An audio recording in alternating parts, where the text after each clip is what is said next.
Biohazard, aka Resident Evil, took the gaming world by storm back in 1996. With its survival horror gameplay that was new at the time, the sequel solidified the franchise as one of the top dog series for the PlayStation. So with that, there was bound to be spin-offs and such to expand on the lore. This is not a spin-off, but a game that helps expand the lore of a few characters. Does it do it right? Well, you already know based off the title of this video. It's gonna be dangerous from here on in. Why don't we cooperate? Cooperate with you? Listen, little girl, if you haven't noticed, there's some pretty freaked out things on this train. And I, for one, want to get out of here. I don't think we stand a chance doing it alone. You expect me to trust you, a wanted felon? I don't need your help. I can handle this on my own. And don't call me little girl. We start off with some narration talking about Umbrella. After the narration, it cuts to a train full of people. These leeches start attacking the train, killing everyone inside. This is when we're introduced to Rebecca on a helicopter with Bravo team. On their way to their destination, the helicopter malfunctions. They crash, landing close to the train that got attacked earlier by the leeches. While surveying the area, they find a van turned over with people dead around it. Rebecca finds a file talking about a prisoner that was on the van.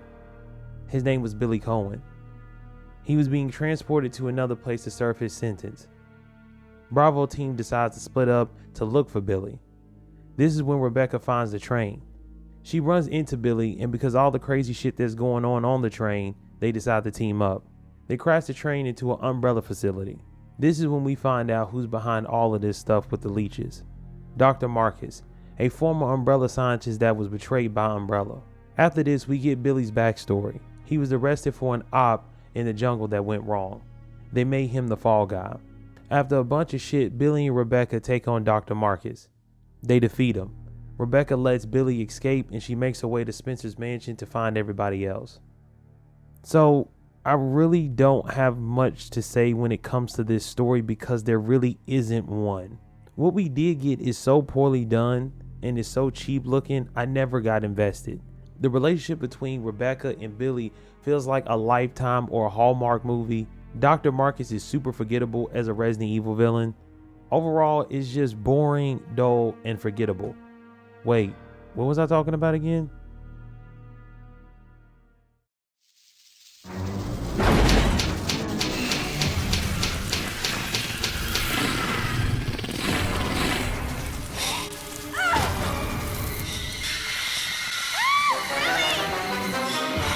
Rebecca!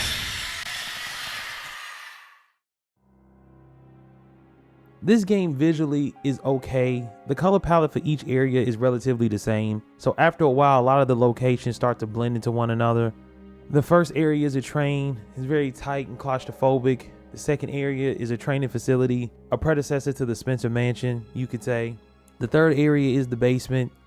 This area takes a turn for more of a medieval look with a lot of stonework.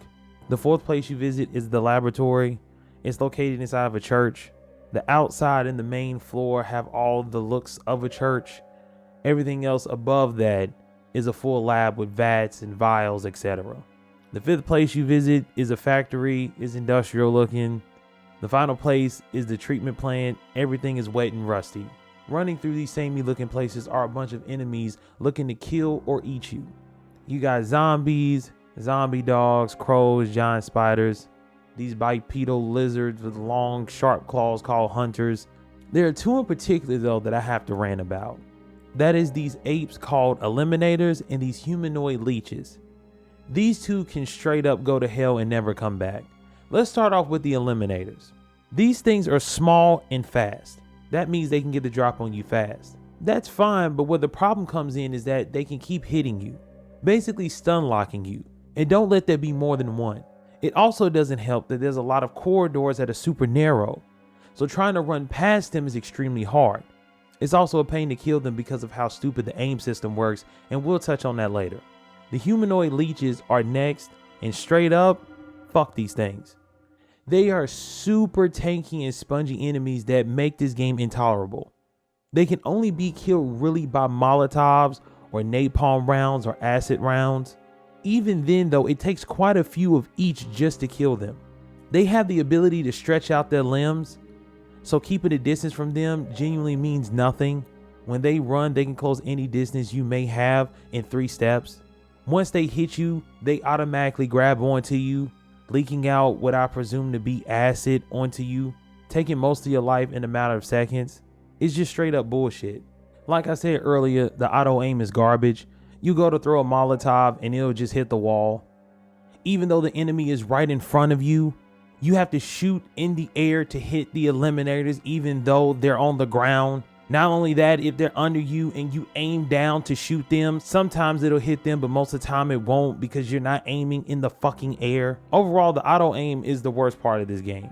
There are a few weapons you obtain as you play through this slog of a game.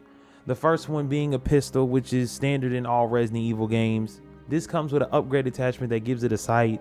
The second one is a hunting rifle, a shotgun that only holds 2 shells. The third one is a pump action shotgun that holds 7 shells. The last one you get is a Magnum. If you play Resident Evil games before, you know what a Magnum can do. That's all for weapons. There's some like crafting elements, if you want to call them that. For example, you could take an empty bottle and mix it with a gas canister, you get a Molotov. When it comes to healing yourself, which you'll be doing a lot because if Rebecca gets sneezed on, she'll die, you have to mix herbs. There are 3 different kinds: green, red, and blue. Green goes towards health. Red doesn't do anything on its own. Blue cures poison. You get to know these combinations quite well because you have to take care of Rebecca and Billy. You can play as them both. You can switch between them at pretty much any time. This will happen a lot in order for you to solve certain puzzles.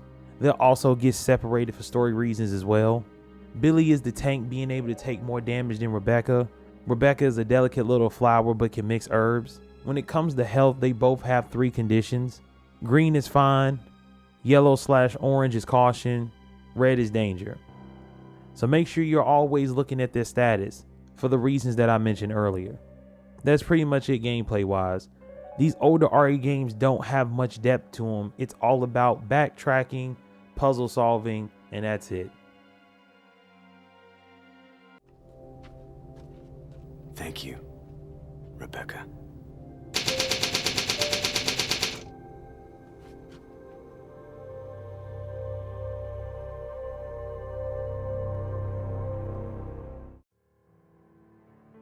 So if you couldn't tell by now, I really don't like this game.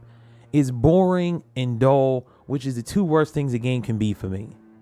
The dynamic between Billy and Rebecca is just laughable. I can't even believe I'm going to say this, but this dynamic was done way better in Resident Evil 6 with Jake and Sherry.